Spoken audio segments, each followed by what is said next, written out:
A questão é que nós percebemos que nada, cultura, costumes, tudo isso que foi colocado sobre eles, não mudou a devoção, o amor, o compromisso, a identidade, a vocação celestial deles. Eu creio que é esse ponto que o Espírito Santo quer tratar comigo e com você. Nós não podemos ser moldados pelas circunstâncias. Nós não podemos ser moldados pelos padrões do mundo. Nós não podemos seguir a onda do mundo, a forma do mundo. É triste, irmãos. É desastroso você olhar e ver os irmãos sendo engolfados pelas garras do mundo, pelas garras do mundanismo. Isso é algo que nós precisamos ver hoje com muito cuidado. Eu quero ler alguns textos e depois quero avançar um pouco mais dentro deste tema. Permita-me ler alguns textos com vocês. O primeiro está em Efésios capítulo 4, versículo 1.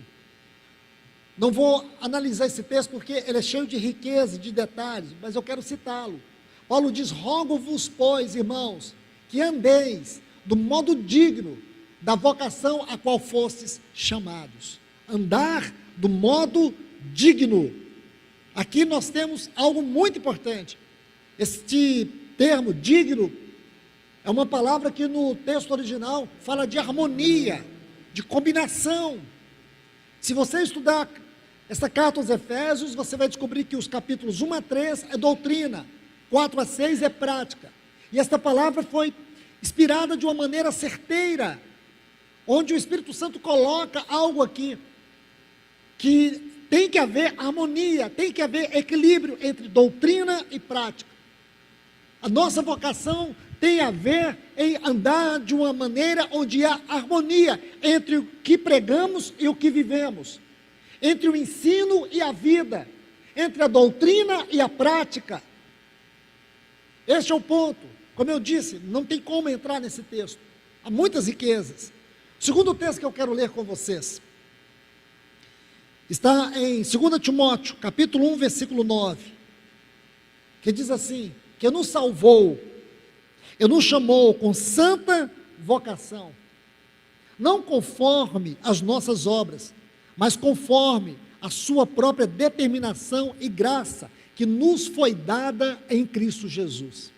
A nossa vocação, a vocação a qual fomos chamados, tem a ver com a determinação e graça de Deus em Cristo Jesus.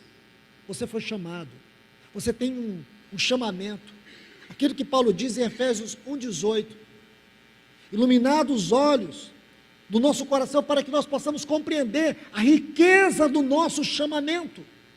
A palavra chamamento e a palavra vocação no Novo Testamento vem do mesmo vocábulo grego, klesis,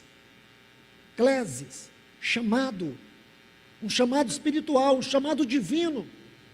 Esse chamado não é só um chamado à conversão, é o chamado da graça, é a determinação da graça, é o chamado para que nós venhamos sair dos velhos padrões do mundo, do estado de morte espiritual, do estado de condenados, do estado dos destinados ao inferno, para o reino do Filho, aonde nós tivemos uma mudança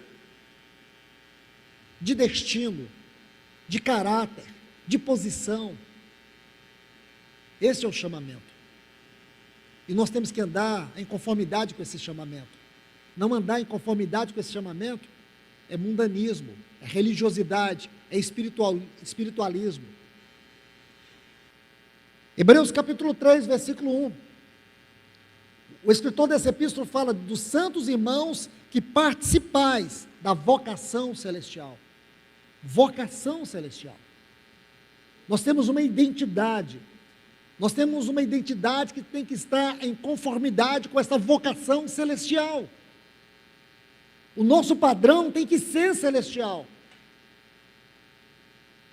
E este tem sido um ponto nevrálgico para muitos irmãos, porque para eles o padrão celestial é quando eles estão em alguma meditação cristã, espiritual, quando eles estão em alguma reunião espiritual, quando eles estão lendo um livro cristão. Para eles, o padrão se limita a isso. Não é verdade, irmãos. O padrão celestial, a vocação celestial na qual nós estamos envolvidos tem a ver com a nossa identidade, tem a ver com a nossa vida, em tudo que somos e fazemos. Como homens, mulheres, cidadãos, esposo, esposa, seja onde for, Paulo, ele escancara isso para nós. Quando ele diz em 2 Coríntios que nós somos uma carta lida. E os irmãos esquecem disso. Nós somos uma carta lida. E não tem